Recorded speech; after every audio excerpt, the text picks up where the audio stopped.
Assalamualaikum warahmatullahi wabarakatuh. Salam sejahtera bagi kita semua.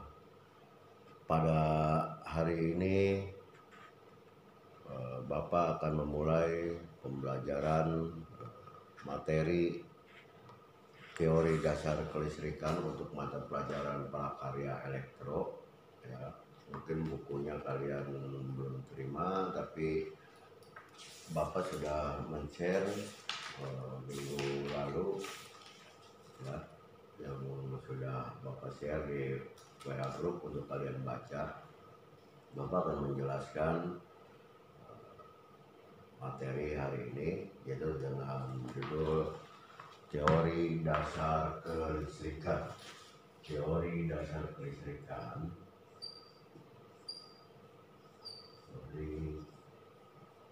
Dasar kelistrikan.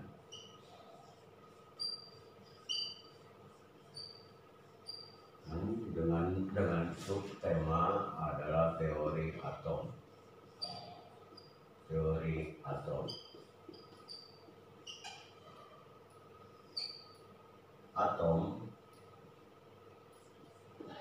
Atom berasal dari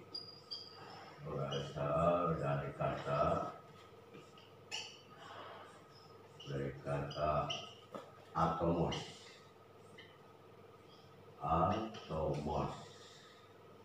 Itu bahasa Yunani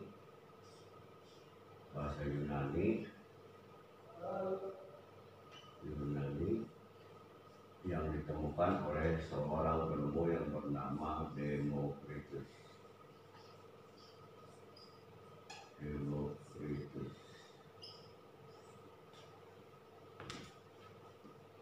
Atom terdiri dari dua kata, yaitu A yang berarti tidak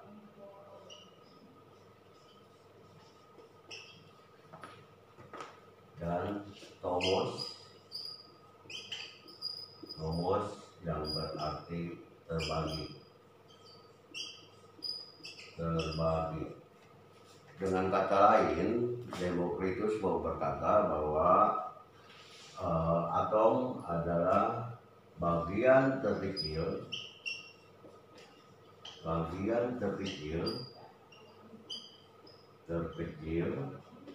dari suatu benda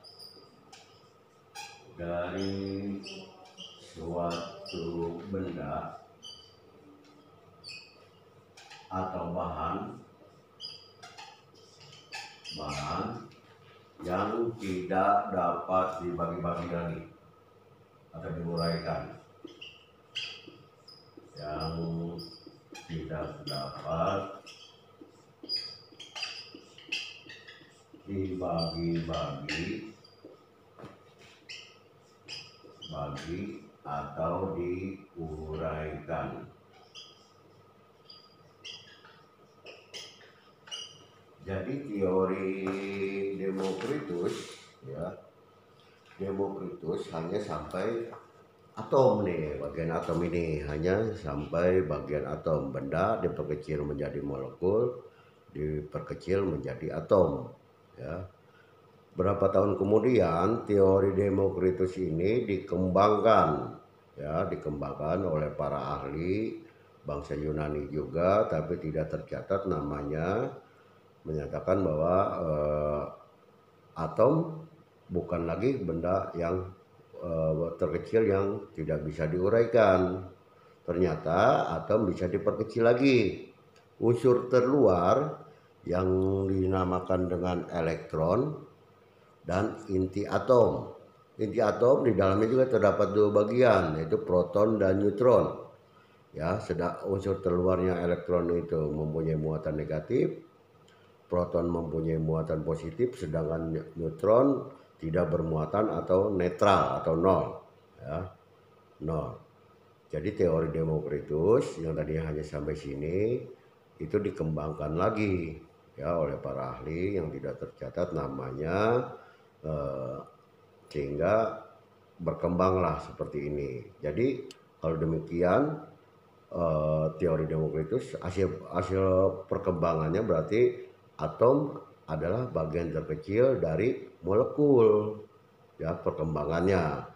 Yang tadinya atom adalah bagian terkecil dari suatu benda atau bahan yang tidak dapat diuraikan atau dibagi-bagi lagi, setelah hasil perkembangan ternyata bisa diuraikan sehingga berubah. Yang tadinya atom benda terkecil, tapi di sini bisa berubah menjadi atom adalah bagian terkecil dari molekul. Sedangkan molekul sendiri adalah bagian terkecil dari suatu benda atau bahan yang masih memiliki sifat benda asalnya.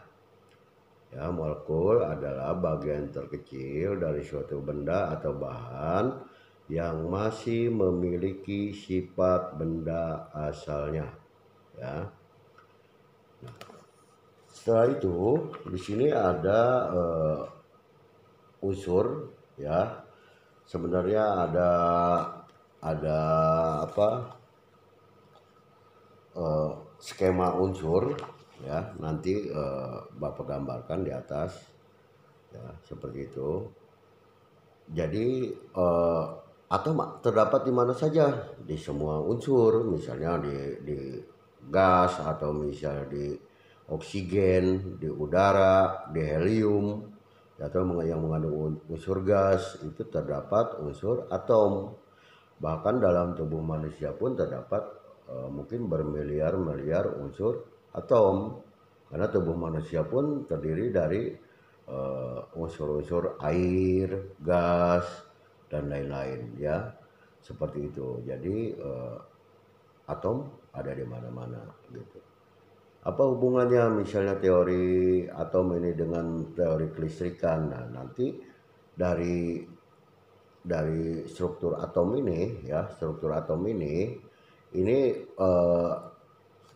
elektron yang mempunyai muatan negatif itu yang nanti yang berfungsi, misalnya pada saat contoh sebuah besi, ya,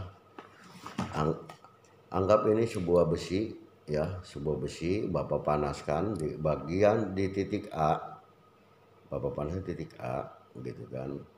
Tidak lama dia merambat, sehingga kalau kita pegang di sini panasnya akan sampai di sini, gitu kan. Nah, yang membawa panas atau merambat ini, yang merambat ini itu adalah elektron, yaitu elektron bebas, yaitu elektron yang terlepas dari lintasan atau struktur atom tadi, ya, lintasan atau orbit struktur atom tadi, sehingga dia merambat membawa panas tadi, unsur panas, gitu kan. Sedangkan pada bahan isolator tidak, gitu kan. Walaupun dia merambat, dia sangat lambat sekali, ya. Makanya ada benda yang disebut dengan benda konduktor, ada yang benda disebut dengan benda semikonduktor atau isolator. Nah, itu ada semua, ya, seperti itu. Itu untuk teori atom dan elektron, ya, pada saat ini. Selanjutnya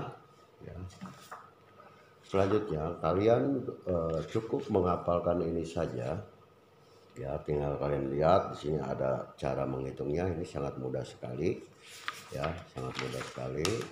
Selanjutnya kita ke elektrostatik atau listrik statis, artinya listrik yang tidak bergerak, ya.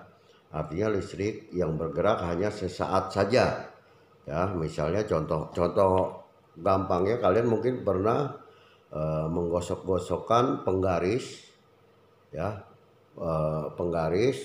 terus pada ujung meja, terus dia bisa menarik sobekan kertas atau rambut, ya.